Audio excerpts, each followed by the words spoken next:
Estamos en Rusia estos días. Vamos a hablar de Catalina la Grande, pero en realidad no. Todos se frotan las manos cuando uno amenaza a hablar de Catalina la Grande porque tenía muchos amantes. Dice que mantenía más o menos siempre un número de unos 20 amantes. Que no es que tuvo 20 en toda su vida, que no sería nada. No, 20 al mismo tiempo. 20 al mismo tiempo, más o menos siempre. Alguna vez tuvo picos de 80. Papá. Fluctuaba mucho muy ahí, sí. abigarrada. Sí. Cuando andaba nerviosa, dice. Bien. Acá hemos hablado de todo eso, pero no. Era alemana, saben ustedes. Había llegado a la corte rusa. Pues se casó con el zarevich, en realidad, con el príncipe heredero, Pedro. En 1762 Pedro subió al trono como Pedro III, pero no le fue muy bien, fue destronado meses después por la Guardia Imperial, y los nobles hicieron que se eligiera a Catalina como emperatriz. El asunto no terminó allí. El 17 de julio de 1762, pocos días después de ser derrocado, Pedro III fue asesinado. Un momento. Algunos historiadores todavía discuten a esta hora si Catalina tuvo algo que ver en aquel crimen. En 1773, unos 5 años después, mientras las mejores tropas de Catalina peleaban contra los turcos, atención, un cosaco llamado Yemelian Pugachev declaró ser el esposo de Catalina, nada menos que el zar Pedro Fyodorovich Romanov. Apareció y dijo: momento, Pedro no murió hace muchos años, sino que soy yo. Pedro soy yo, estuve escondida, no sé qué. Este hombre, Yemelian, dijo que había escapado de quienes habían tratado de matarlo.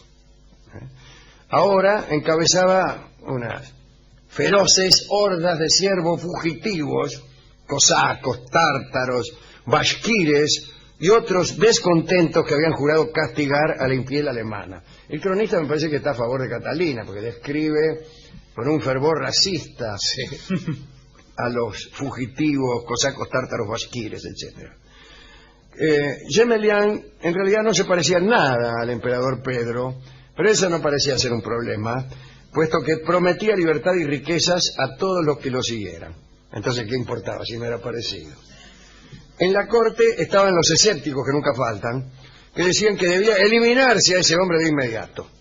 También estaban los crédulos, que pagaban recompensas a los retratistas para que se acercaran al supuesto zar e hiciesen un cuadro para traerlo a ver si era. Y después estaban los muy crédulos, que creían que este era el fantasma de Pedro III, que no se dejaba aplacar.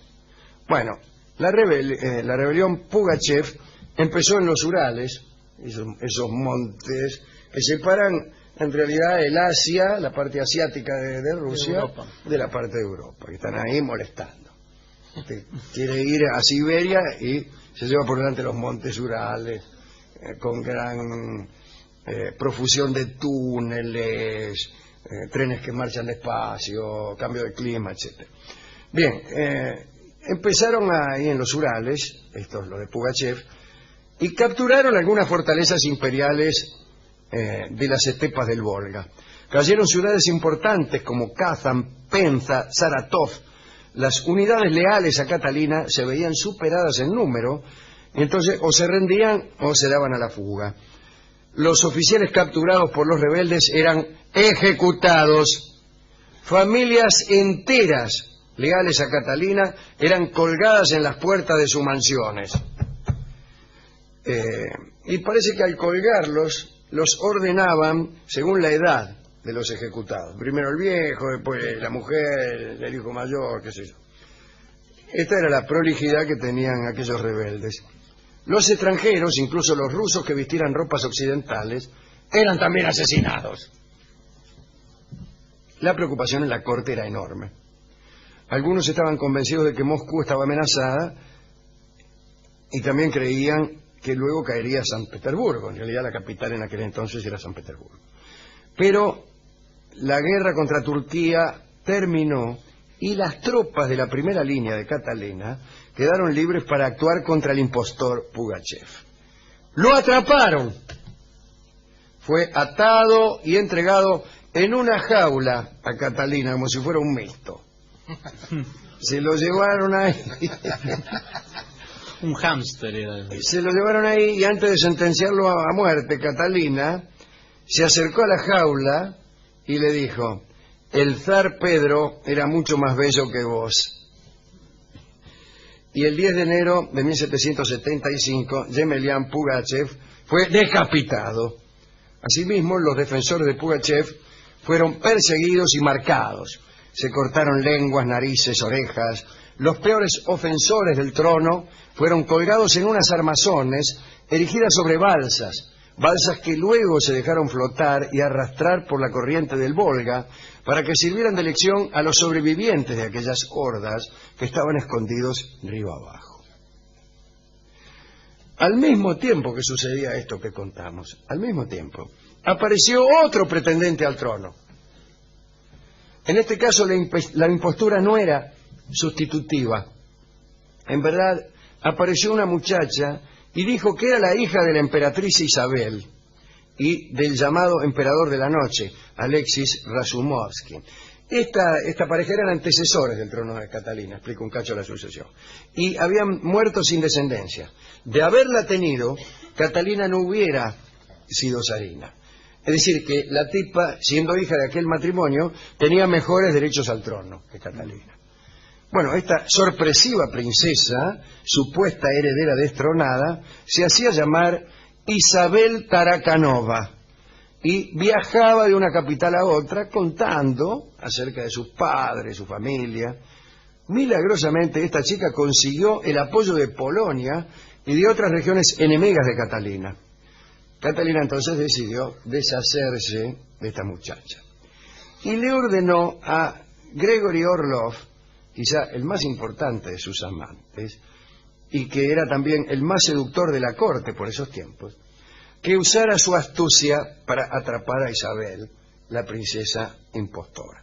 Orlov era uno de los muchos amantes que tenía Catalina. No sé si habrá sido más importante que el Saltykov, pero o que Potemkin, el tuerto Potemkin. Potemkin era tuerto. El príncipe Potemkin era amante de Catalina, era el que cuando Catalina viajaba por Rusia le hacía construir pueblos con empleados que trabajaban de habitantes felices. Entonces Catalina visitaba pueblos que construía Orlov a su paso. Y después cuando salía, daban la vuelta y ya había otro pueblo esperando, pero los que habían estado en este daban la vuelta y aparecían en otro. Y así, y decía, pero extraordinario que es esto. Pero Orlov, me parece, no estoy seguro, que fue el que dejó tuerto a Potemkin. Me parece que estaban jugando al billar. Todo me parece, ¿eh? Que estaban jugando al billar. Tampoco me acuerdo por qué. Si era por un asunto... Sí, le metió el taco en el ojo. Pero no me acuerdo por qué. Si era porque los dos eran novios de Catalina o por un asunto del escolazo. Porque parece que uno de los dos hacía 2, y el otro, claro, decía 5 y anotaba 7. Claro, como suele pasar en los billares. Claro, y el otro le dice, ¿qué hace? ¿Cómo meter los dedos? Y le metió un tacazo en el ojo y desde entonces le dijeron el tuerto. Me parece que esta última debería ser, ¿no? Eso es más, sí, verosímil. El caso es que Gregory Orlov fue comisionado para atrapar a esta chica. Orlov andaba en ese entonces por el Mediterráneo al mando de una flota. E hizo lo siguiente: se las ingenió para conocer a Isabel. No dice acá por dónde andaría. Ejerció su encanto, la conoció. Le dijo que la amaba y la princesa cayó seducida. El Orlov parece que era... Esto fue en Italia, esta vez que no sabíamos dónde estaba. En Italia estaba también. En Italia es más fácil levantar minas que en Rusia, digo por el frío, sí, esas cosas. Orlov la convenció de que subiera a bordo de un buque ruso con el pretexto de casarse allí. Vamos a casarnos a bordo del buque. Y la subió. Y allí mismo se celebró una ceremonia ortodoxa de matrimonio, pero que era completamente falsa. Después el barco zarpó hacia Rusia, con la novia adentro. Pero la farsa de Orlov, que podría haber encarcelado a la princesa ni bien subió al barco, continuó durante todo el viaje. Y dicen que este niato aprovechó intensamente su condición de marido. En el mejor camarote. Apenas tocaron puerto, Orlov se despidió e Isabel Tarakanova fue engrillada y llevada a prisión. Le habrá dicho, mira, tengo algo que decirte.